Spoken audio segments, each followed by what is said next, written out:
Hello दोस्तों, एक बार फिर से आप सभी का स्वागत है अपने YouTube चैनल जॉब मित्रा पे।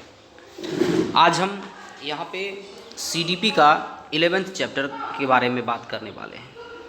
CDP जो कि सीटेट के लिए काफ़ी ज़्यादा ज़रूरत होता है। इससे मूल आपका क्या है, टोटल हम देखेंगे 30 नंबर के प्रश्न हैं और यूँ भी देखें तो सारे सब्जेक्ट के हाफ यानी कि 15 नंबर के CDP से ही रहेंगे। इसका आज हम 11वां चैप्टर के बारे में आज हम यहाँ पे बात कर रहे हैं। चैप्टर का नाम है अधिगम का आकलन व सतत और व्यापक मूल्यांकन। अधिगम का आकलन व सतत और व्यापक मूल्यांकन। चैप्टर को शुरू करने से पहले हम आपको बता दें, यदि आप चैनल पे नए हैं तो आप चैनल को सब्सक्राइब कर लें और वीडियो को लाइक एंड शेयर करें। सबसे फर्स्ट देखेंगे अधिगम और आकलन व सतत और व्यापक मूल्यांकन में कह रहा है अधिगम का आकलन। अधिगम का आकलन क्या होता है उसके बारे में हम बात करेंगे। अधिगम का आकलन, इस प्रकार के आकलन का उद्देश्य अधिगम प्रगति और शैक्षिक उपलब्धि का आकलन होता है। आकलन शुरू से होता रहता है और अभिभावकों द्वारा स्वीकार भी किया गया है। यह संकलनात्मक आकलन होता है जो संपूर्ण शिक्षण सत्र की समाप्ति के पश्चात होता है। इस आकलन के द्वारा शिक्षार्थी की अधिगम की क्षमता का आकलन होता है। यह सतत मूल्यांकन का भाग है जो शिक्षण वर्ष में 2 बार होता है। इसमें शिक्षार्थियों को अंकों या ग्रेड द्वारा फीडबैक मिलता है। इसमें सुधार की संभावनाएं बहुत ही कम होती हैं। कह रहा है अधिगम का आकलन उद्देश्य पूर्ण होता है। अधिगम प्रगति और शैक्षिक उपलब्धि का आपका क्या है, आकलन होता है। यह आकलन शुरू से होता रहा है, यानी कि पुराने समय से होता रहा है और अभिभावकों द्वारा इसे स्वीकार भी किया गया है। यह संकलनात्मक आकलन होता है जो संपूर्ण शिक्षण सत्र की समाप्ति के पश्चात होता है। इस आकलन के पश्चात हम देखेंगे शिक्षार्थी की अधिगम की क्षमता का आकलन होता है। शिक्षार्थी की अधिगम का क्षमता का आकलन होता है। यह सतत मूल्यांकन का भाग है जो शिक्षण वर्ष में 2 बार होता है। इसमें शिक्षार्थियों के अंकों की या ग्रेड द्वारा फीडबैक मिलता है, लेकिन इसमें क्या है, सुधार की संभावनाएं बहुत ही कम होती है। इसके बाद हम देखेंगे अधिगम के लिए आकलन। अधिगम के लिए आकलन यानी कि सीखने के लिए जो आकलन है, यह आकलन निदानात्मक होता है। यह आकलन निदानात्मक यानी कि जो समस्या आएगा उसको हम सुधार सकते हैं। जिन विद्यार्थियों में अधिगम की प्रगति के आशानुरूप नहीं होती है, ऐसे विद्यार्थियों में अधिगम संबंधी समस्याओं का विश्लेषण करने के लिए इस आकलन का प्रयोग किया जाता है और इसके उपरांत उन्हें उपचारात्मक शिक्षण प्रदान की जाती है। यह रचनात्मक भी होती है क्योंकि इस आकलन से प्राप्त परिणामों के आधार पर विद्यार्थियों को फीडबैक दिया जाता है, जिससे विद्यार्थी एवं शिक्षक दोनों ही अपने शिक्षण प्रक्रिया में सुधार कर सके। यह एक शिक्षण वर्ष में 4 बार होते हैं। अवलोकन, गृह कार्य, क्लास टेस्ट, दत्त कार्य, क्विज टेस्ट आदि से इस प्रकार का आकलन किया जाता है।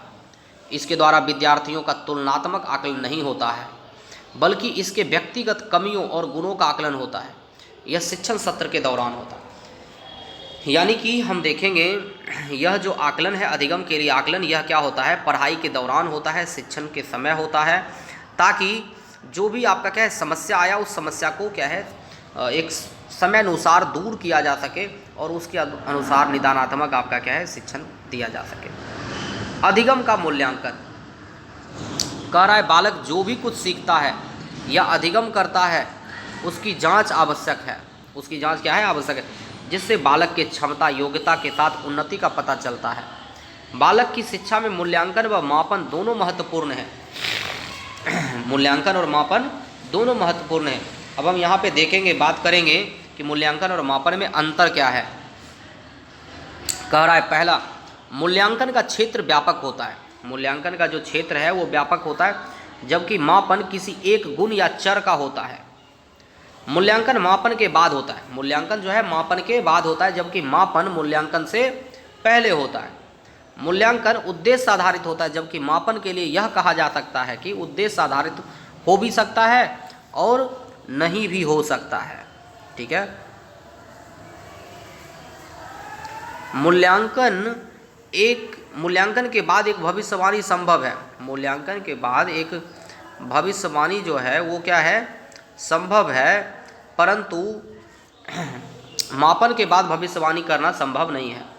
घटना या तथ्य का मूल्य निर्धारण होता है, जबकि मापन में घटना या परिणाम के लिए प्रतीक निर्धारण होता है। इसके बाद कह रहा है विद्यालय आधारित मूल्यांकन। विद्यालय आधारित मूल्यांकन विद्यालय द्वारा विकसित परीक्षण या अनुसूची या फिर संबंधित बोर्ड द्वारा दिए गए निर्देशों द्वारा अनुसार होता है। विद्यालय आधारित मूल्यांकन जो है वह एक विकसित परीक्षण या अनुसूची या फिर संबंधित बोर्ड द्वारा जो निर्देश आपका दिया जाता है उसके अनुसार से किया जाता है। यह मूल्यांकन स्कूल या विद्यालय स्तर पर होता है। विद्यालय आधारित मूल्यांकन अध्यापकों को अपने विद्यार्थी के बारे में जानने का अवसर देता है। अध्यापक बालक क्या सीखते हैं, कैसे सीखते हैं, उसके सोचने का तरीका क्या है, उसकी रुचियों, मनोवृत्ति आदि की पहचान भी करते हैं। कह रहा है विद्यालय द्वारा आधारित जो मूल्यांकन होता है वह क्या है, बहुआयामी होता है। क्या होता है, बहुआयामी मूल्यांकन होता है। यह छात्रों की आवश्यकताओं को ध्यान में रखकर बनाया जाता है।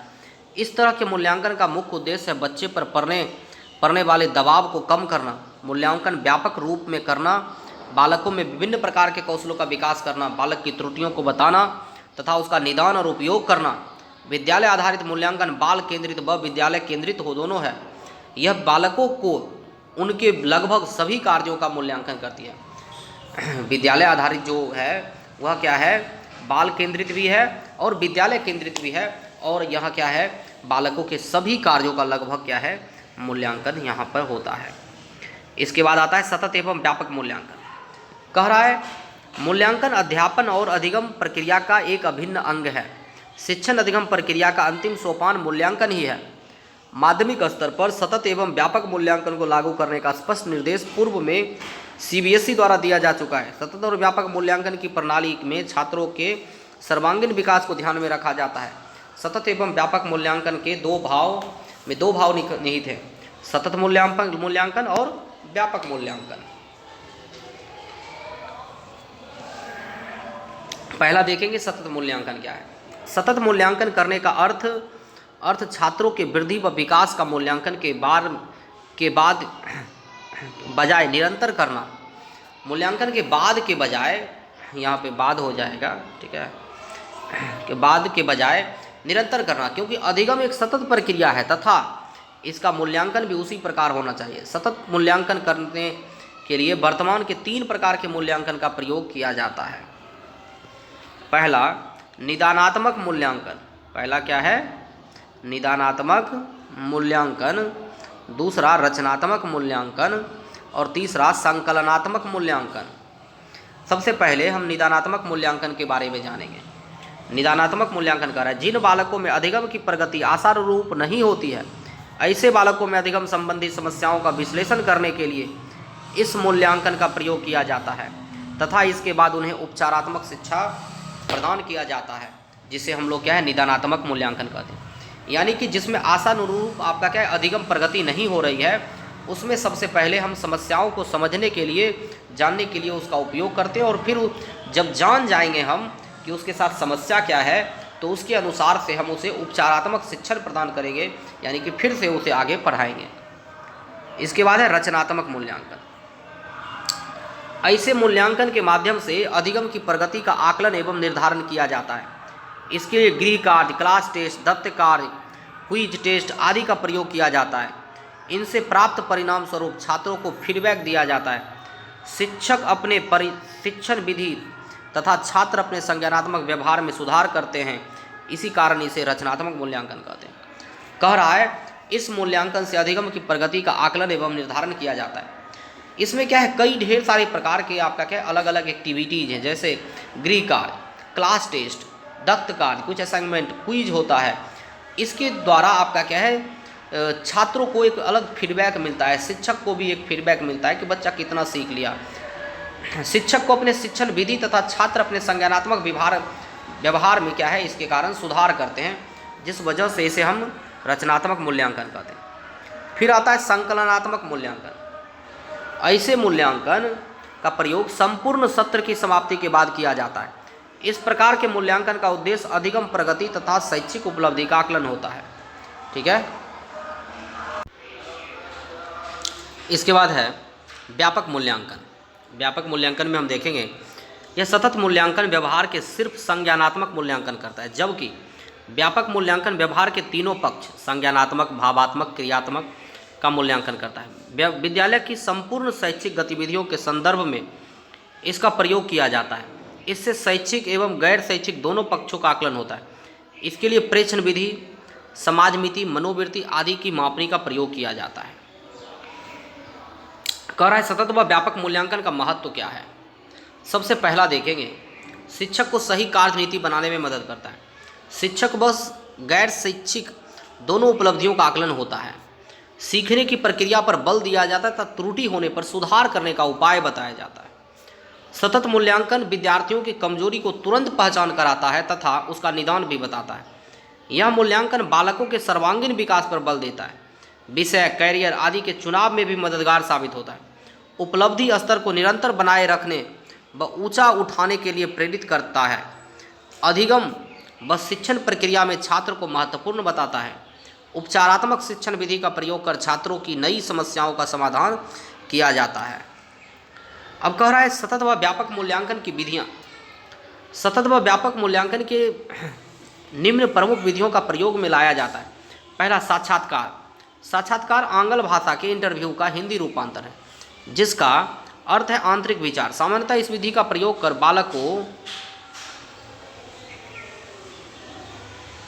बालकों के विचार तथा दैनिक जीवन के प्रयोग व अधिगम किए गए ज्ञान को जाना जा सकता है। दूसरा है प्रश्नावली। बालकों को प्रश्नों की एक सुनियोजित सूची दी जाती है, जिनका उन्हें उत्तर देना होता है। तत्पश्चात मूल्यांकन होता है। इसका प्रयोग शाब्दिक व चित्रात्मक दोनों रूप से किया जा सकता है और होता भी है। ठीक है। इसके बाद आता है निरीक्षण। इस विधि का प्रयोग व्यक्तिगत व सामूहिक अध्ययन दोनों के लिए किया जाता है। बालकों के मूल्यांकन के लिए विधि काफ़ी उपयोगी होती है। प्राकृतिक परिस्थिति में बालक का मूल्यांकन किया जाता है तथा वास्तविक व्यवहार सामने आता है। यह विधि वस्तुनिष्ठ, निश्चित, क्रमबद्ध व प्रमाणिक तथा विश्वसनीय है। व्यवहारवादी इस विधि के प्रयोग पर बल देते हैं। इसके बाद है दत्त कार्य। बालकों को शिक्षक जैसे कुछ दत्त कार्य प्रदान करते हैं, जिसके द्वारा बालकों की सृजनात्मकता, मौलिकता, संगठनात्मकता आदि गुण जो उसके अंदर छिपे हैं उसे जान सके। यह व्यापक मूल्यांकन के लिए काफ़ी उपयोगी है। आवधिक परीक्षा। सतत मूल्यांकन के लिए यह विधि उपयोगी है, क्योंकि यूनिट में जो कुछ पढ़ाया जाता है उसकी परीक्षा ली जाती है। ऐसा यूनिट खत्म होने के बाद लेने से तुरंत पता चल जाता है अधिगम सही तरीके से हो पाया है या नहीं, फिर निष्पादन के तरीके में कोई कमी है। इसके बाद है वार्षिक परीक्षा।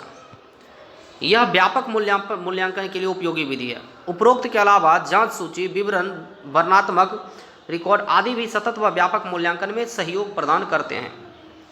उसके बाद अच्छे मूल्यांकन की विशेषता। उसमें क्या होनी चाहिए? वैधता होनी चाहिए। अच्छे मूल्यांकन में हम देखेंगे वैधता होनी चाहिए। जब कोई मूल्यांकन अपने उद्देश्य की जांच को पूर्ण करे और वह जितना अधिक पूर्ण करेगा उसकी वैधता उतनी अधिक होगी। शिक्षक को ऐसे प्रश्न ही मूल्यांकन हेतु बनाने चाहिए जो उद्देश्यों की पूर्ति करें।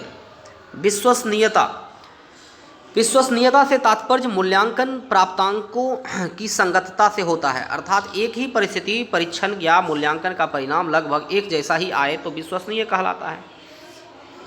वस्तुनिष्ठता। मूल्यांकन के लिए दिए गए प्रश्नों का अर्थ सभी छात्र एक समान ढंग से लगाए तथा उसके उत्तरों की जांच करते समय शिक्षक की मनोवृत्ति व पूर्वाग्रह का कोई प्रभाव ना पड़े, उसे हम क्या है? वस्तुनिष्ठता कहेंगे। इसके बाद देखेंगे प्रश्न जो है वह व्यावहारिकता होने चाहिए, यानी कि मूल्यांकन को उत्तम कहलाने के लिए यह आवश्यक है कि वह व्यावहारिक दृष्टिकोण से सही हो तथा प्रश्नों के उत्तर देने में तथा उनके क्रियान्वयन में कम समय लगे। दूसरा कह रहा है मूल्यांकन में मानकीकरण, न्याय संगतता तथा उपयोगिता का भी गुण होना चाहिए। मूल्यांकन का एक मानक बना होगा तो मूल प्राप्तांकों की व्याख्या करना आसान होगा। ठीक है, आप चाहे तो इसका स्क्रीनशॉट ले लीजिए।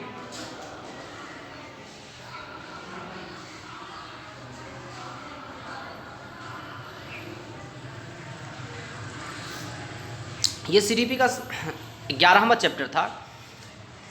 आप यदि अच्छे से देख रहे हैं तो यहाँ तक में करने के बाद आपका 2-3 चैप्टर और है सीडीपी के, आपके 30 नंबर पक्के हो जाएंगे। Okay, very good.